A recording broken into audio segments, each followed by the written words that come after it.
believe Buffalo is going to win it both. Kick your heels up and shout. Let's see why the Buffalo Bills are en route to the playoffs. Come on now, the Bills are making it happen now. Stand up now, come on and shout. Buffalo Bills go undefeated. And we're going to the Super Bowl. Yeah. Now, baby, come on, come on.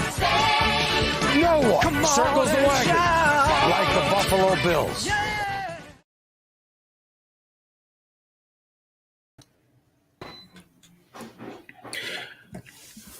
We are live. We are live. We are live, and we are back.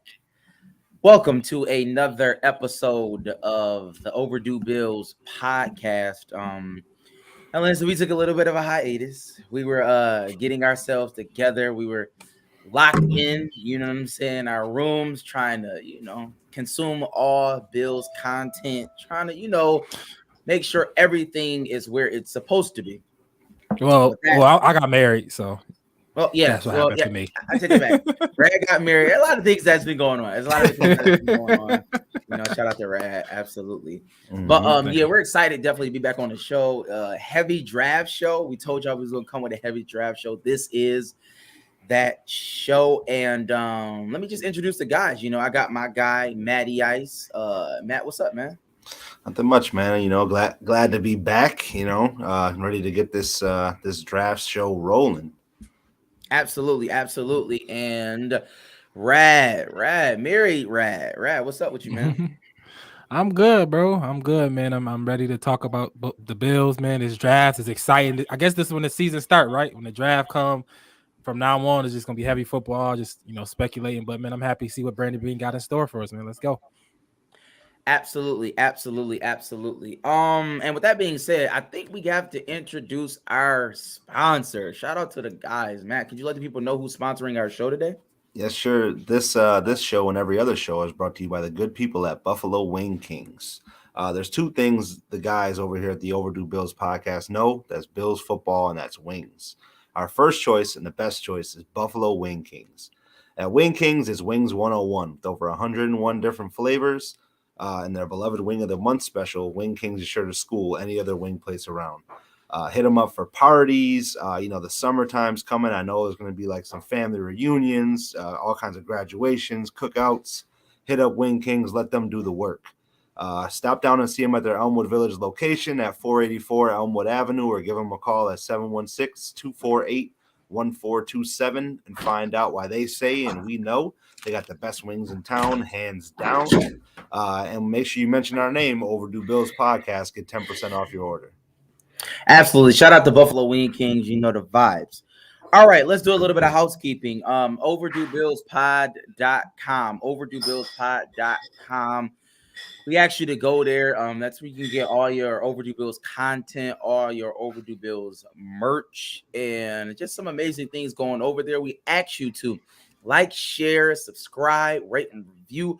Do all of those amazing things on all of our platforms. Definitely YouTube pages, Facebook, Instagram, Twitter. Listen, we need the fan engagement. We want to engage with y'all. So please go ahead and do that for us.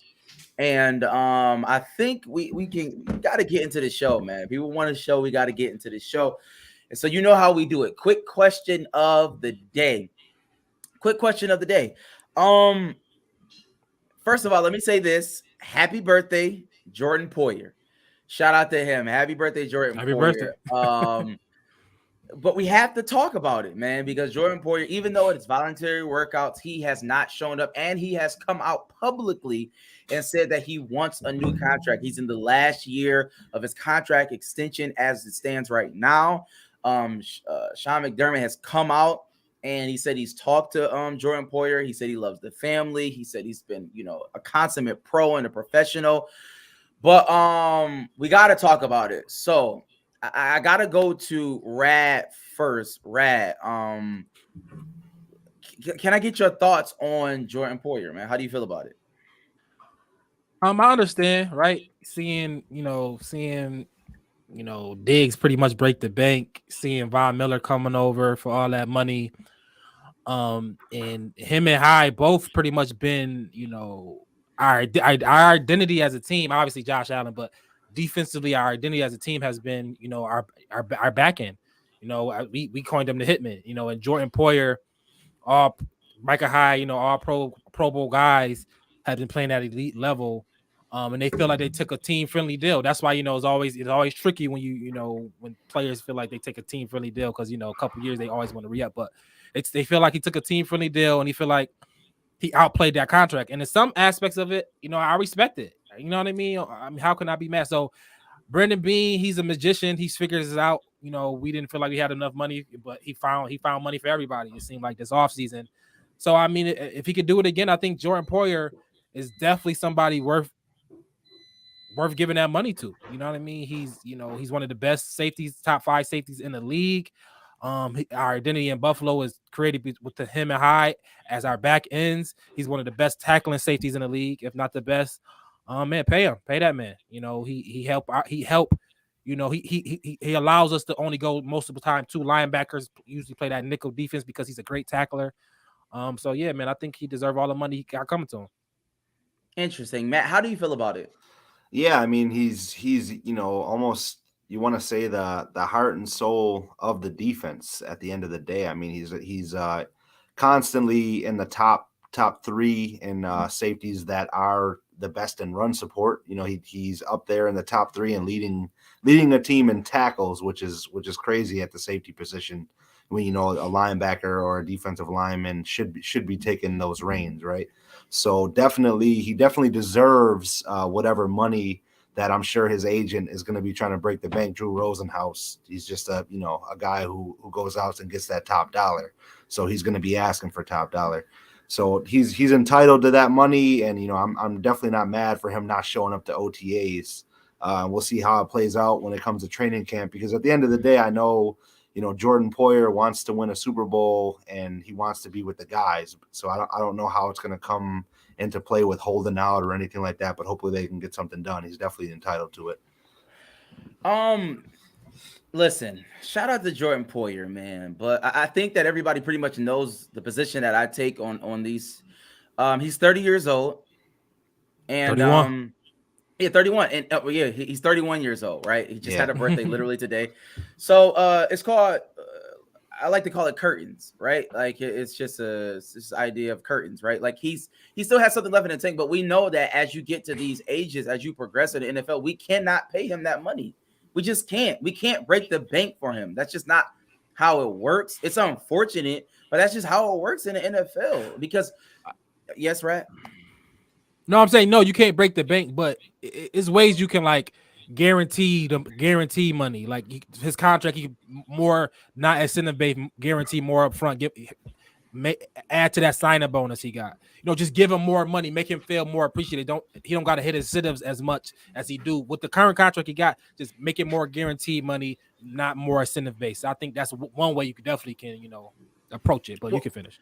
Well, I mean, if we're gonna play salary cap, histrionics and all of those things, and like that's fine. Like if Bing can do that, then do that, right? If we can figure out a way to get him some money, I'm not saying don't try and take care of him, but at the end of the day, if it's just some astronomical amount, or if he's asking for too much, I say just let him walk. It's cool. Like if he sits out, it's going to hurt us, but at some point you do have to take a stand. And I think that this Jordan Poyer situation, for me personally, I think it's a test for Brandon Beane.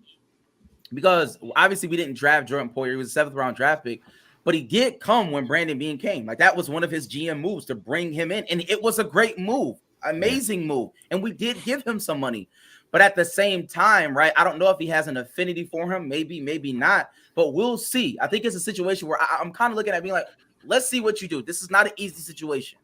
No, that's a fact. As far as the draft, if he goes safety, which would not be crazy, we'll know the answer to that question. I think coming this week, and we'll know the answer to that question if we're gonna pay Poyer like long term, give him like a new extension or something like that. See, I don't know. I don't know if you necessarily want to break the bank for him, but we're right now we are in a position where we can we can kind of be a little reckless, like with I guess reckless isn't the right term, but we can throw him. We could throw him some more money because we are in a win now situation. I'm thinking of like a luxury tax like the Yankees. You know what I mean? You want to keep those core dudes together, those dudes that are going to win us the Super Bowl. I'm okay with dying with some bad contracts now or getting a little tied up in his contract if it produces a Super Bowl and to keep him happy being here. You know what I'm saying? I'm with you, Matt. I've been saying this all along. Every dollar that the Pagulas have, we should spend it. Like 100%. Every single dollar. They just bought a new super yacht. We could throw a little bread to Jordan Poyer. I don't care. We could throw all kinds of luxury taxes in. Absolutely. I don't do the NFL have luxury tax? I don't think so. I don't know if they do, but I do know that I don't care. If the account's down to zero, I don't care. Absolutely. I'm with Matt 1,000%. What Bean been doing it clearly we got some money somewhere. The funny money is somewhere. He's making it work. He's moving around, but if he's Marty birding it. Absolutely. Definitely Marty birding that money. So shout out to Bean. Shout out to Poyer, man, on his born day. I do hope everything works out. He is a great piece to our franchise. He's a pillar in the locker room, right? That's something that we need to talk about. But at the same time, we do have to be smart and economical with what we do with our money. And so I guess this is a test for Bean. So we'll see. Well, with that being said, man, let's get into this draft show, man. Shout out to everybody in the comments. We appreciate y'all and let us know what y'all think about the whole Jordan Poyer situation. But all right, with that being said, to kind of get into this draft show, I kind of wanted to take a step back and because there's been a lot of talk about Brandon Beane being such a great GM and how he rebuilt the Buffalo Bills, right? We hit rock bottom. He built us from the ground up, and now we're a formidable team. But I kind of want to talk about draft, bust, and hits, right? Over Beane's tenure, which is from 2017 till now, right? So 2017 till now, we're going to go through it. It's kind of fun. So we're going to talk about Beane's draft bust and his draft hits, and I'm going to go with our guy, Matty Ice first. Matt, listen, I really don't know how you want to do it. I don't know if you want to go year by year, or do you just want to give all your bust, or what you want to do? Well, it's very tough in his tenure. I know we were talking pre-show kind of where you could go with this. Right now, for me, the only real bust as far as where he was drafted and where his value today, whether he's going to improve this season, this is kind of it for him. It's Cody Ford. We traded up to get him in the second round in his draft. Although it was only a few picks up, we still traded up for him, and he was, in a place where we were thinking he was going to be some run blocking mauler. His place on the line and the interior line was going to be cemented, or even playing a little tackle, whatever. And that has just not been the case. He's probably one of the lowest graded offensive linemen, at least last season. So that's a big bust for me. And then the hits, I think I posted it on my social today, and I got a lot of flack for it from Rad when I did post it, and also Mike. And I look back in the receipts and the comments about Gabe Davis. I said he was a great pick when we picked him in that draft. I think Rad said something like, "Oh, you're just saying anything now." And so, you want me to provide context to it. Now, I did say I did say the same thing for Zay Jones. Yeah, you did prior, but as far as so where coming he was from you, it was like I don't know this Matt guy. I don't know. Yeah. But I hear that. But you're right. I give it to you. Right. Gabe Davis definitely a home run, and he's only going to get better going into this season. So I'll just stick with those two. I'll let you guys get some thunder here. All right, so we got Gabe Davis. Shout out to Gabe Davis, 4th round pick, and Cody Ford. All right, so Rad, do you want to go or do you want me to go? You can go. All right, because I got a lot to talk about. Oh yeah. I guess I'll go with my bust first. I'll do that, and people can say whatever they want to say, but I'm just being honest here, y'all. Number one, we do have to say Zay Jones. Like we do have to say that he was a bona fide bust. He was god awful, could not catch a cold, was not a good route runner, never got better. He left, went to another team, caught some passes. Who knew? But for the Buffalo Bills, he was terrible. That was Brandon Beane's second round. He just got paid by somebody, right? Yeah, he got paid. But I think Jacksonville paid him like over 20 a year. Yeah, Jacksonville's shout out to him. No, that was Kirk. That was Kirk. They paid him too, but Kirk got that bread. Christian Kirk got bread. But Zay got around that money. Yeah, he got paid that same amount. They got $20 million a year. Yes, no, something crazy. There's no way. Listen, they giving everybody money. I'll look it up while Sam's going. I don't believe it. They hired Urban Meyer. They say Urban Meyer left at 3 o'clock. So I don't know what Jacksonville is doing. Shout out Jacksonville. That's what they say. But so Zay Jones, bona fide bust. All right. Moving right along, Nathan Peterman. It needs to be said. It has to be said. I know he's only 5th round pick, but legit, Nathan Peterman might have been the worst quarterback I've ever seen in my life. Like, he legit came into a game and just kept turning over the ball. It was really bad. I mean, I get it from where he played and stuff, but he wasn't a high draft pick though. He wasn't. But I'm thinking a bust is like somebody you draft in the first 2. And they had expectations for. There was expectations for Nathan Peterman. Was it? Yes. Gruden said that Nathan Peterman was like a top 20 quarterback in the league. Remember that? And where's Gruden at? But when McDermott benched Tyrod for that game, that away game I think it was San Diego at the time, but maybe they might have been LA, but I think it was San Diego. Maybe LA, I don't know. When he did that, I was like, that was one of the worst decisions you can make, because like you about to put a rookie quarterback against Ingram and Bosa. It was terrible. And I agree. He did exactly what I said he was gonna do. Yeah, he wilded out. I almost blame McDermott on Peterman lack of success, because that was just a wild environment to put him in. I think. Listen. No, I'm not gonna do that. I just think Nathan Peterman wasn't a good quarterback, but he wasn't good. But that was also a bad place to put him in. Personally. Yeah, let me take one step back on the Zay Jones contract real quick, just to clear it up. Just to clear it up. I didn't believe it. Yeah, so the numbers aren't 20 a year, but he's getting 3 years, 24 million. 14 is guaranteed to that though. That's a good contract for him. For Zay Jones. Absolutely. So my bad, I misspoke. I thought he was getting it. Kirk got 20 a year. The level of it. It seemed as astronomical as him getting 20 a year for what he got. You know what I'm saying? So that's where I'm gonna go. Shout out to Zay. So Zay Jones definitely won. Nathan Peterman, and I gotta go 2020 draft. I know everybody might say, "Oh, you gotta wait," but AJ Epenesa, man, he's a bust, bona fide, bro. Throw him in the garbage. I'm just being honest. The man, listen, 2 postseasons, the man has no tackles. Like, what are we talking about? Like, I'm just saying, like, he doesn't play. It's kind of Aaron Maven vibes, bro. I'm just being honest, I'm gonna give him the benefit of the doubt. The first year they talked about him coming in very underweight. You know what I mean? And he had to put on some muscle to get on the field. Last year, he had some shining moments. His first game of the year, Tua, he came out. He's the one that hurt Tua. I think he had 2 sacks that game. God. He showed some promise in some games that he played in. So, I'll give him the benefit of the doubt and let him get to year 3 and see where he goes, man. I'm not writing him off yet. He's definitely not a Maben situation where we drafted him top 10 and the dude couldn't tackle. He couldn't tackle somebody at HSPD that year. So AJ Epenesa has 0 tackles in the postseason, bro. All right, it's curtains. All right, but I would say. I mean, y'all pretty much got all of us, but I would just give Beans. I got one more. I would lean towards hits. What's your last bust? Who's your last bust? Zach Moss. Like, what are we talking about? It's bona fide bust. Bona fide. Oh, did we come in? Did third round pick? A running back though. Garbage, bro. We're literally about to draft another running back. A third round pick though. I'm thinking a bust at running back. You got to throw like the Reggie Bush comparison out there. Reggie Bush was not a bust though. He had a decent career. Okay. I mean, he was. I guess in that respect.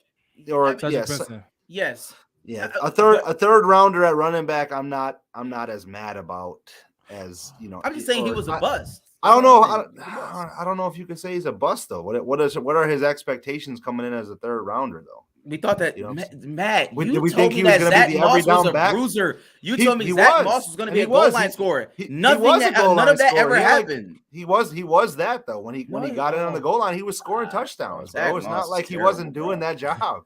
Bust. He wasn't busting 80-yard runs. No, he wasn't doing that, but he was scoring in the goal line. And I'm calling my shot here, y'all. I'm sorry. Everybody might be upset at me. Boogie Basham, bro.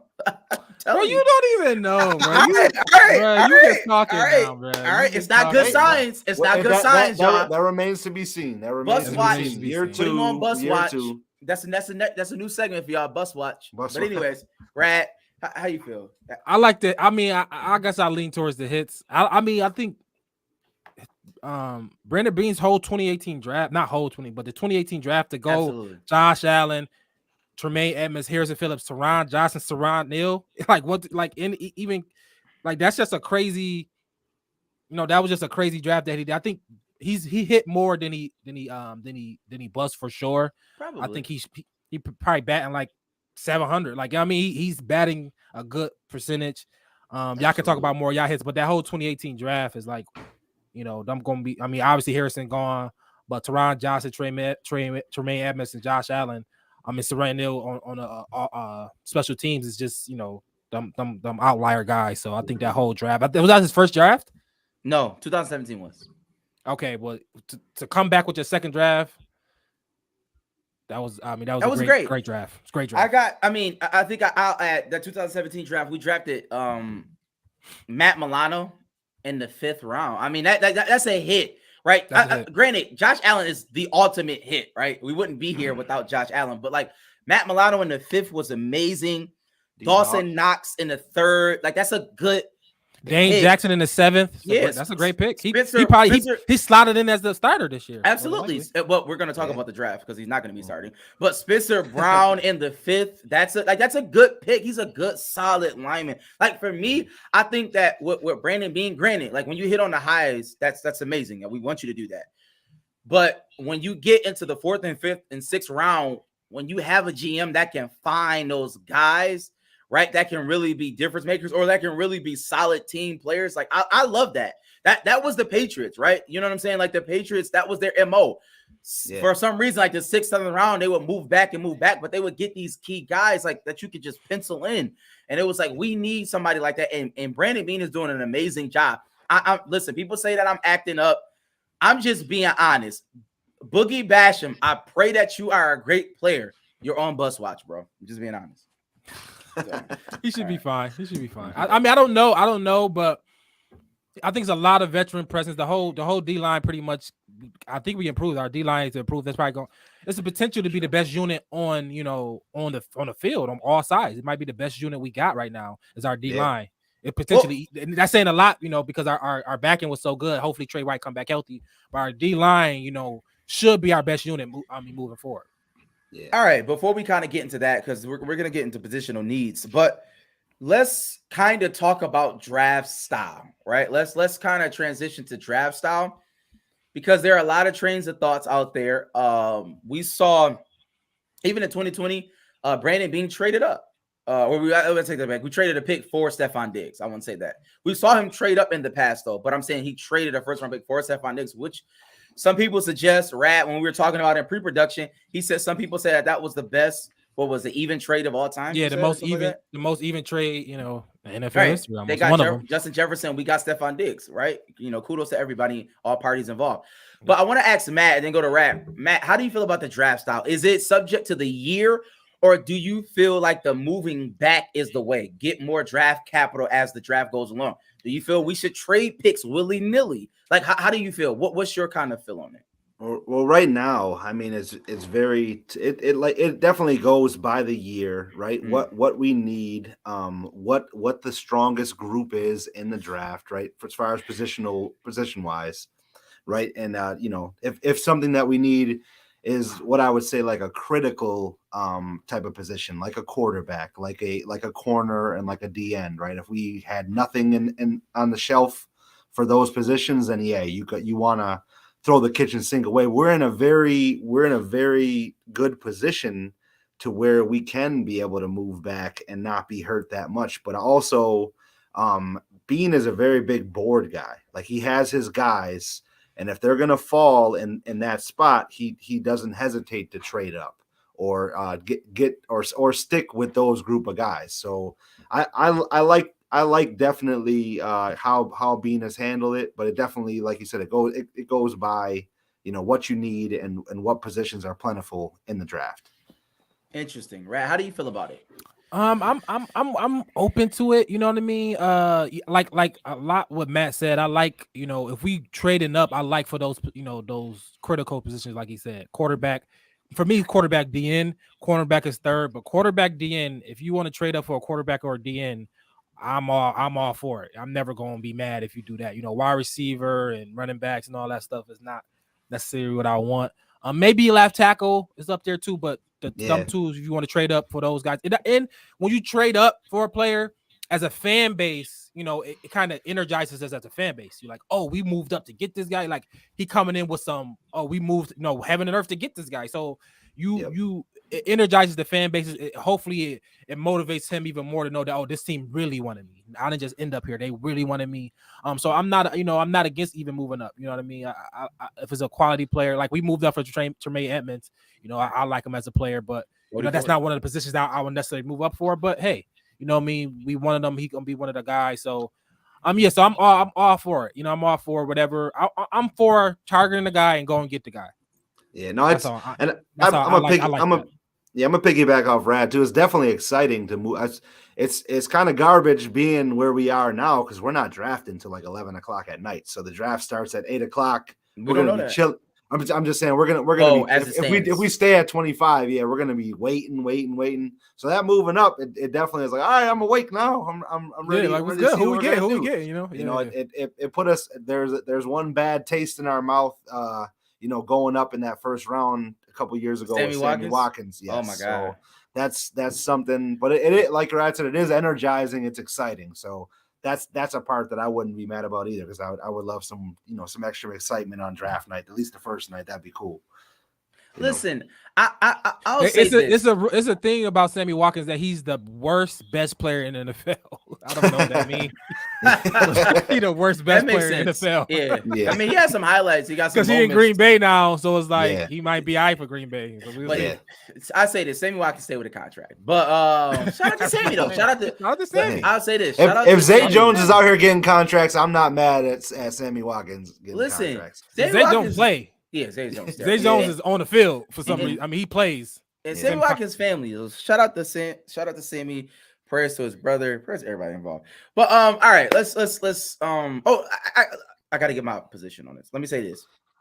I do believe you need to be fluid with the draft style. You need to be fluid, and I think McDermott is. But I will say, obviously, when you draft, we got to be very, very, very careful because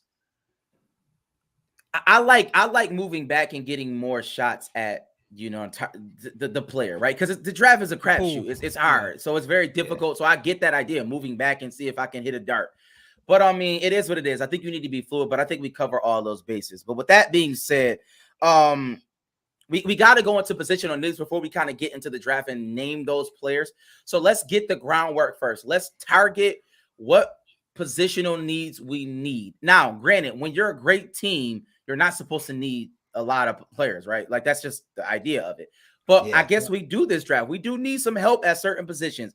But before we do that, I believe there's other people out there that need help, right? There are other people out there that need help. And we have somebody who can help you. We got somebody. If you need some help, Matt, can you let the people know where the help is found? So this segment is going to be brought to you by Green Vision Wellness. Green Vision Wellness is a wellness center, is a sticker shop and a smoke shop. It's also a wellness center. They're open 7 days a week from 10 a.m. to 12 a.m. every day and 10 p.m. on Sundays. Stop down and see their wide variety of products they have in store for you. They have locations all around Western New York, scattered around. They're on French Road in Depew, Abbott Road in Buffalo, Niagara Falls Boulevard in Amherst.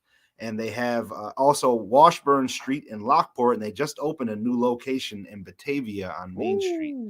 So make sure you bring a valid 21 and over ID and mention the Overdue Bills podcast and get 10% off your purchase at Green Vision Wellness. They can help you guys out. Shout out Green Vision Wellness.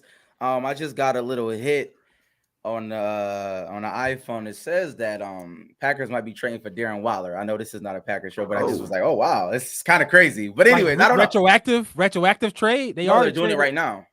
I'm just saying they traded Devontae Adams and then Okay. I guess I don't know. I don't know what's going on. But I know the Raiders can't pay everybody. But anyways, let's just keep moving. Yeah, he definitely want to get paid. I'm sure. Right. We got to keep moving. But so positional needs, and we're gonna be quick because I know everybody want to get to the draft pick, so we're gonna get to there right now. Matt, give me 2 positional needs quickly. Boom. Corner linebacker. Rad. Corner, slot receiver. Corner, linebacker, slot receiver. I echo all those things. I mean, it's just facts. So I see there's a question out there too about that. I'm glad like this kind of will tie it in for me. Positional needs. They're saying that the Bills may trade up for the Giants' 7th pick. Do we think it's worth that kind of move, and how we feel what we give up for it? So going into those positional needs, if we can get up to the 7th pick and there's a guy like Sauce Gardner out there, I'm all for it. I mean, that, but also that takes away from where Brandon Beane, his bread and butter is in those middle rounds. And I think he can get a couple guys, maybe a linebacker or a corner in those other rounds too. So it's kind of a 50-50 for me. But if we can go up and get a guy that's going to start day one like a Sauce Gardner, I'm all for it for sure. Does Brian Dable owe us something? Am I missing something? Him or the John Schoen or the GM, the assistant GM? He owes Bean a little something. He has to owe Bean a little something. But don't y'all think if we go up that far, we got to give up? That's probably giving up a first from next year or something like that. Right? Yeah, it's something crazy for sure. I mean, that's a lot of picks to go up. It's too much. That's a big 25-7 is a huge. That's like that's like RG3. You giving up the field. You giving up. I like Sauce Gardner, but I'm gonna say this. I don't know if Sauce Gardner he's great, but I don't know if he's that much better than the next guy, than the 25th guy. I don't know. I don't know, man. Hasn't given up a touchdown since high school. He's playing against some good comp. He ain't P-Pack coming out. He ain't Jalen Ramsey coming out. I don't think he's Jalen Ramsey or P-Pack. And also, too, Matt, with the defense, there's been a lot of talk with us with this too high and playing zone, and there's not a lot of man-to-man. I mean, I don't know. I'm just saying, I don't know if we should give up that much capital for this position, because if you look at last year, I mean, Levi Wallace wasn't terrible. I mean, Dane Jackson wasn't awful. No. I mean, they did decent, and because we have Jordan Poyer and Micah Hyde and behind them, it just in our D line. To answer the question, I don't think it's worth it. Personally, I don't. I don't think we should move up that high. Now, I will say this too. We just talked about the position needs, and we're gonna go through a mock draft. We're gonna hit probably the first 3 rounds. We're definitely gonna hit the first 3 rounds hard, and then probably give some late round sleepers, because obviously we don't know how the draft is going to go. But we're gonna give the people who we're keying on, who we're eyeing on in those particular rounds, the first 3, and we're gonna give some late round sleepers. But I will say this too. I also see another trade alert. I'm not sure. I've been scouring the internet for a lot of Bills content, and they're saying that the Bills will receive, again, the New York Giants 36 overall pick. That's the 2nd round. And the Giants will receive our 2nd round pick and our 3rd round pick this year and next year. And we're going to move to the 36th round to get Jahan Dotson, Penn State. That's who I got. I got him right here, bro. I just wanted to throw it out. I don't know. That's what I'm hearing. Talk about it, Rat. Talk about it. No, but as far as my mock draft, I got somebody that, because this is me as far as my first round. If the cornerbacks we wanted is off the board, if the cornerbacks, because I like Stingley a lot. I think Stingley is the guy. I think he if he wasn't hurt, he might be the number one. He might be the number 1 cornerback. He's 6'1", fast as hell. Like, ball skills is great. Sauce got he was on the field playing Sauce Gardner, but I think Stingley is the best pure athlete at the cornerback position. So I want him, but he'd probably be gone. Or if we don't get like somebody like Booth, Clemson, but I thought Jahan Dotson, like if he fought Jamieson Williams, Jahan Dotson, if they fall down to that 25 area, if we want to, upgrade just to get, upgrade that offense, that 3rd wide receiver. I know McKenzie, I know Jameson Crowder, but I think these guys, these sub 4.4 guys, Jahan Dotson, they say he got the best hands in the whole draft. He's shifty guy. He's a pure slot guy, shifty, fast, twitchies, get the ball and still can create after the run. So I think Jahan Dotson, I was saying if we can get him at 25, if all the cornerbacks we don't like is off the board, I wouldn't be mad getting him there.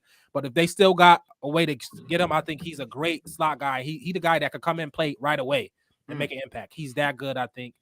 He's just one of those undersized guys, so he's not obviously an elite prospect on the top in the top 15. But as far as like a real threat, Jahan Dotson is going to be a stud. Like, I think whoever drafted him, I think he's going to be a good player. Yeah. Day one. Matt? I'm sorry, because we kind of just transition like So I don't even know where the question was. Well, the question is, you can start from 1 and go to 3, or you could just. So we're going right into the mock draft. Okay. Yeah, we're in the mock draft right now. That wasn't my mock draft. I was just talking. You were just talking. Okay, so we're going to go to Matt. Matt, you'll start it off. Matt, you start it off. So obviously first round, I'm my two guys. I like Andrew Booth from Clemson at the corner position, or I'm a big Ohio State guy, so I've seen a lot of mock drafts having Chris Olave fall to us. That's kind of like a luxury pick for me. He's a guy who could take the top off the defense, sure-handed. He would be definitely just a great addition to come in and be comfortable in an offense where he doesn't have to be the guy and he could just go out and cut it loose. Okay. So those two guys in the first round for me.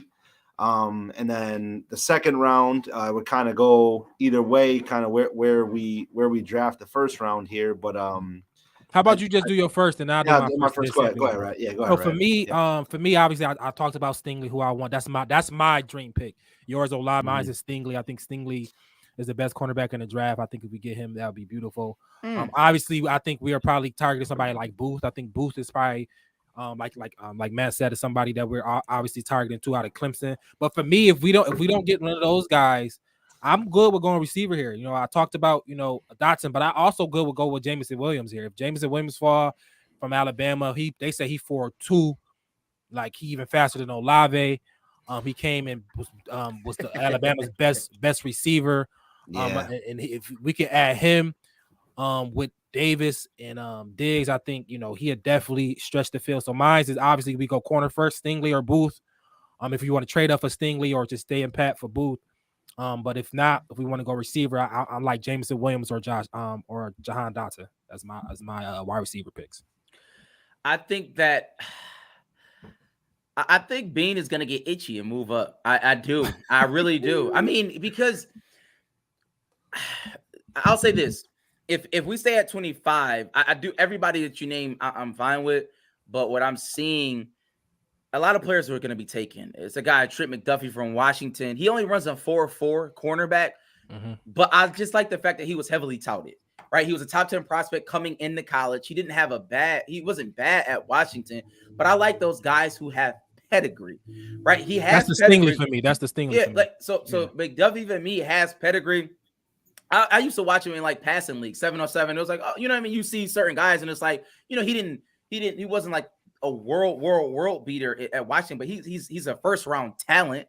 You know what I mean? So I think that we might go there. I wouldn't be upset at that pick because we need help at the cornerback position, and I'm fine with Dane. I mean, who knows if Trey White is starting? Hopefully he is, but Dane Jackson can be serviceable there, like until Trent McDuffie can probably get up to that point. I don't know if we need to start for corner like week 1. I think this draft, they saying this heavy wide receiver, heavy draft in that area, that 20, because obviously you got the Chiefs and you got Packers right behind us, so they're definitely going to be angling to move up to get a wide receiver, or we might be a player that trade down for them to get one of their wide receivers they want.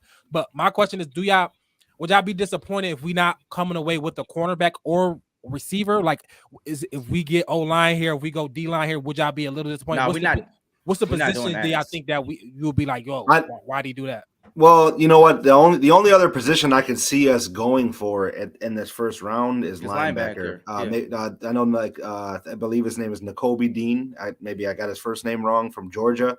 Right. He's been also thrown out at that 25 spot, but I can't see with the additions of all the offensive linemen and defensive linemen in free agency that we would go at that they're on the top of the board. Like I said, Bean is a board guy. So I'm pretty sure the top of that board is those positions: wide receiver, linebacker, corner. That those guys are the best ones. He wants the best available in that group because he needs some depth there.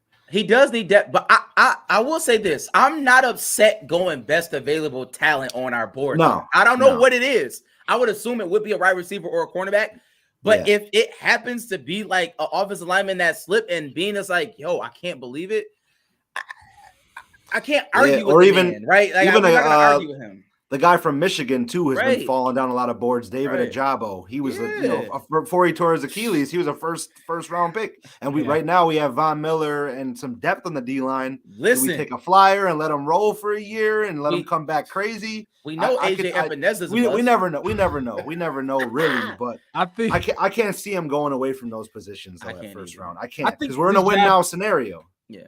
I think this draft, maybe every draft, but this one specifically is about where these quarterbacks taking, because it's like who gonna reach for these quarterbacks, who gonna fall. Because some people say the quarterback not get drafted till like the teens, but then it's like high as 7. So whoever take these quarterbacks, if it's a run of quarterbacks, it might definitely leave some people that fall to 25 for sure. All right, so let's do this, Matt. Give me 2 and 3. Give me 2 and 3.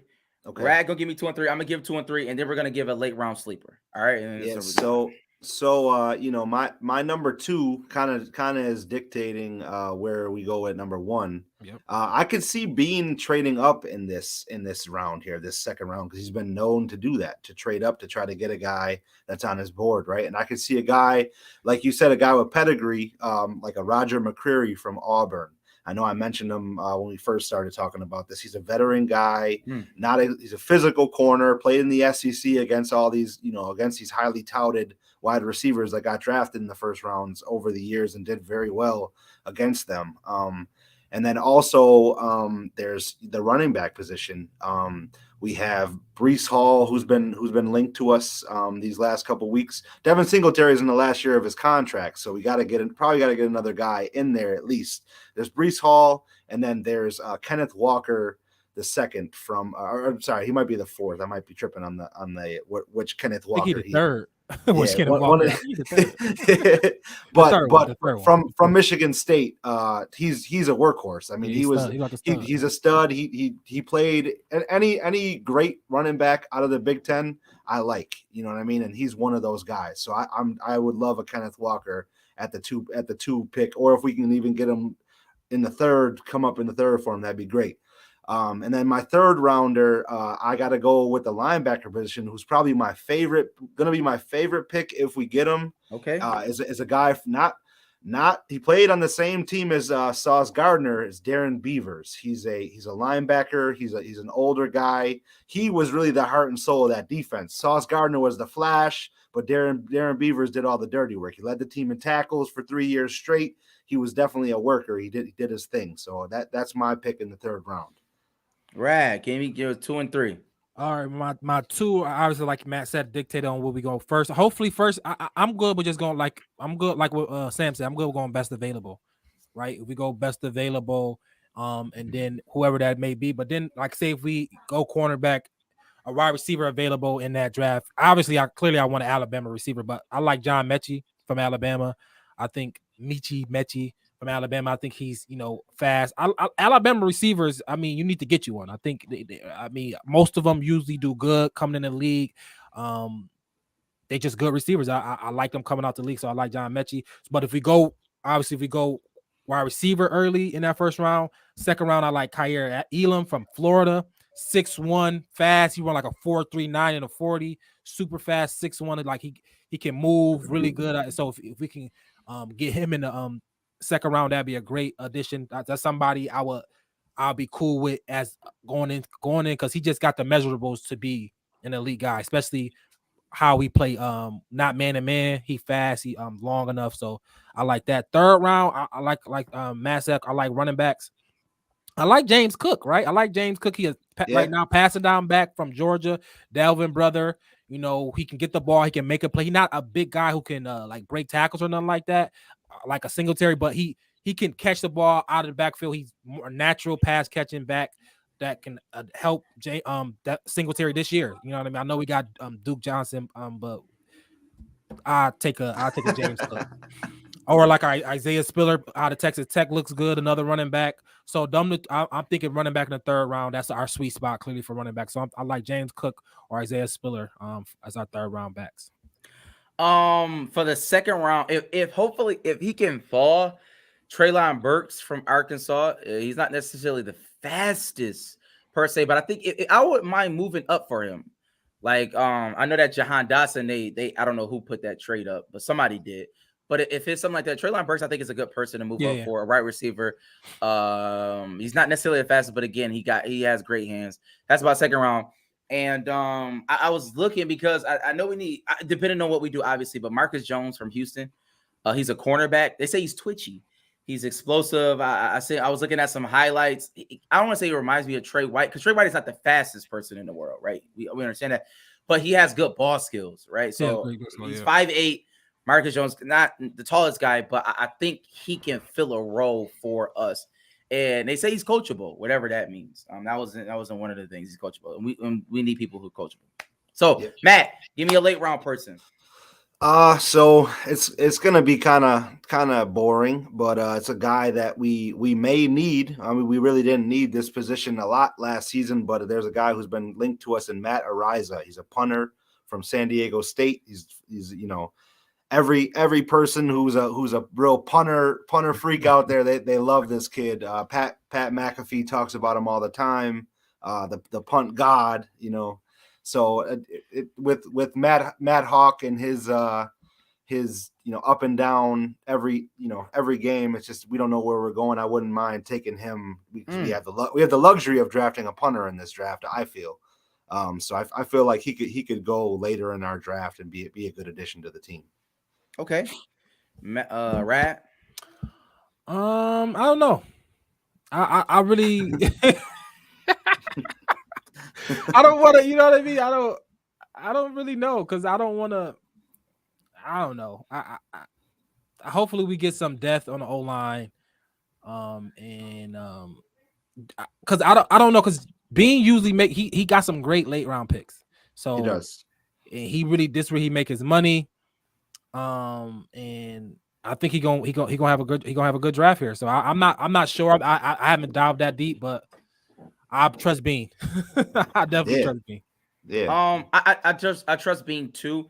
A person that I'm eyeing because I don't want to go Breece Hall. I don't want to go necessarily running back like in those second, third, fourth rounds. But I was looking at a guy. He's kind of been snubbed this whole process.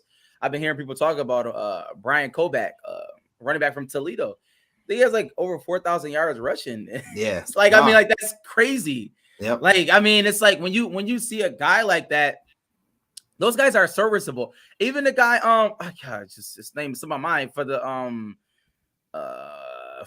Chargers. He played for UB. What's his name? He score all the touchdowns. Yeah, Bo. Yeah, I can't remember his name. But yes. Bo Oliver. I'm sorry. No, I mean Mac running backs definitely. I mean Kareem Hunt was the last dude out of Toledo. He was the same type of player. Exactly, over 4,000 yards rushing. Yeah, he was a killer, and those guys, they're gonna get their play. Right, smart guy. I think he's pursuing his MBA. I mean, just like a guy like that on the roster. He can play football. He's what we thought. What's the kid name? Zach Moss would be, but he's not. But anyways, that's neither here nor there. So listen, we're definitely. We got one question. Oh, what's the question? Okay. We got one question right here. Should we focus on cornerback in the draft or try to get some in free agency? Go ahead, Sam. I think. Yeah, you can go. I'm sorry, go ahead. My bad. Somebody can answer it. Yeah, so I definitely think we got to go cornerback in the draft. However, I do think we are going to bring a vet around in camp when camp comes around. I know Absolutely. Joe Hayden's already been linked to us. Von Miller, he's probably already out here with Von getting the lay of the land. So I feel like we're going to bring in a guy. I know I mentioned it before, him or like a Casey Hayward. We'll bring in at camp time. They're just veterans. They're not trying to sign and play yet. So but we also have to do we that cornerback room is low in numbers, so we have to address it in the draft, I believe. Yeah, I'm with Matt. I think there's a lot of good corners in this draft. Yeah, this is the cornerback draft. So I mean, I like you have to go. I think you should go after a talented corner, somebody who has the measurables. Because at the end of the day, Dane Jackson is going to play. We don't know what's really happening with Travis White, but we're going to bring in a veteran presence. We do it every year. So I mean, it's going to be okay. And just to also say that, Bean last year, we needed DNs. He went back-to-back DN. This could be another scenario where he goes back-to-back corner. He could go an Andrew Booth and a Roger McCreary, boom, boom, first and second. You know what I mean? I'm not. Or safety. We can't count it out. We can't count it out at all. You're right, Rad. With the whole Poyer thing, safety is not a bad thing. And back-to-back, I'm not necessarily a great fan of. It's not Boogie Basham is on Bus Watch, everybody. If everybody's on it, Boogie Basham is definitely on Bus Watch. But hey, it's neither here nor there. Mm-hmm. But shout out to everybody who was here. Shout out to everybody who had questions. We appreciate you, man. Ask you to like, share, and hit that subscribe button, man. Please hit that subscribe button. Shout out to Buffalo fan base. Shout out to OverdueBillsPod.com, OverdueBillsPod.com. And y'all, since we're talking about the draft, Matt, please let the people know about this contest we got going on. Yeah, so us here at the Overdue Bills podcast, we are for the people. We're for the fans. So we love to give away stuff. We love to do stuff every week for you guys that we can. So we do have a special edition Overdue Bills sweatsuit that we are giving away for the draft. And also, we're going to give away a T-shirt too. So we're going to have a couple winners this week. So how we're going to do it is we're going to do it just based on Thursday night, day one of the draft. We're going to have the first round pick. You're going to give your prediction of who that first round pick will be. And I'm pretty sure there could be a scenario where a lot of people are going to pick the same person. The tiebreaker is going to be how much time is left when, you see the little thing across the ticker says the pick is in. How much time is left on that part of the screen? We'll obviously be able to keep track of that. I believe that the picks are 15 minutes or 10 minutes. Mm-hmm. So you give a number in between 0 minutes and 10 minutes, and that'll be the tiebreaker. That's how we're going to determine who's the winner if we have multiple submissions. But get those in before 8:00 on Thursday, and you'll have a chance to win one of those two. Absolutely, man. Please enter into that contest. We want to give this out to the people. And with that being said, I think that's all we have for this show. So shout out to all of you, and y'all know how we end it with a little bit of that. Hey, hey, hey, hey. Hey. Let's go.